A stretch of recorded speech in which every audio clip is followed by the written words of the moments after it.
Il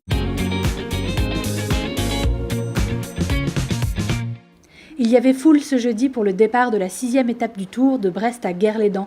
Les spectateurs affluaient au port de commerce dès 9h30. La Bretagne était en représentation, Gwenadu fermement planté dans le sol. Les camping-caristes ont attendu les coureurs toute la journée au Rohr-Trévessel. Parmi les moments forts, l'arrêt d'Olivier Le Gac sur ses terres à Plouvien, le temps d'embrasser sa mère. Un léger incident est survenu lorsque des meules de foin se sont accidentellement enflammées. Pas de quoi gâcher la journée ni la victoire de Dan Martin à Guerre-les-Dents après 181 km de course. Le Tour quitte la Bretagne au courant de sa 7e étape, de Fougères à Chartres. L'usine Kritsen de Landivisio a été détruite à 95% dans l'incendie de mercredi, selon un point de la direction ce jeudi. L'origine du sinistre reste inconnue, mais un salarié a évoqué ce jeudi un précédent départ de feu il y a un mois. L'incendie de mercredi avait entraîné l'évacuation des 150 salariés présents. Ils ont été placés au chômage technique. Les résultats du bac en Bretagne sont tombés ce jeudi et ce sont quasiment les mêmes que l'an dernier.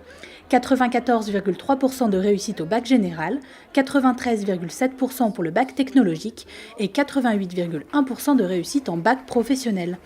C'est le Finistère qui affiche le meilleur taux de réussite au bac général et technologique et le Morbihan pour le bac professionnel. La région Bretagne va mettre en place un dispositif d'aide exceptionnelle pour aider les apiculteurs. Le taux de mortalité des abeilles a dépassé les 50% cet hiver, laissant les apiculteurs touchés dans la difficulté, notamment en Centre-Bretagne. L'aspect financier n'est qu'une partie du programme, une autre étant dédiée à la compréhension et à la lutte contre le phénomène. En 2017, 4150 apiculteurs, dont 120 exploitants professionnels et 59 000 ruches, ont été recensés en Bretagne. Mise à l'eau au port du Rosemer à Douarnenez du dernier bateau des vedettes de l'Odet ce mercredi. L'Armor est doté d'un nouveau système de propulsion inventé par Hydro-Armor à Plouézoc qui réduit le tirant d'eau. Cette spécificité lui permettra de naviguer sur l'Odet car il est destiné à être polyvalent et à amener ses passagers à bon port, que ce soit du départ de Quimper ou de Concarneau.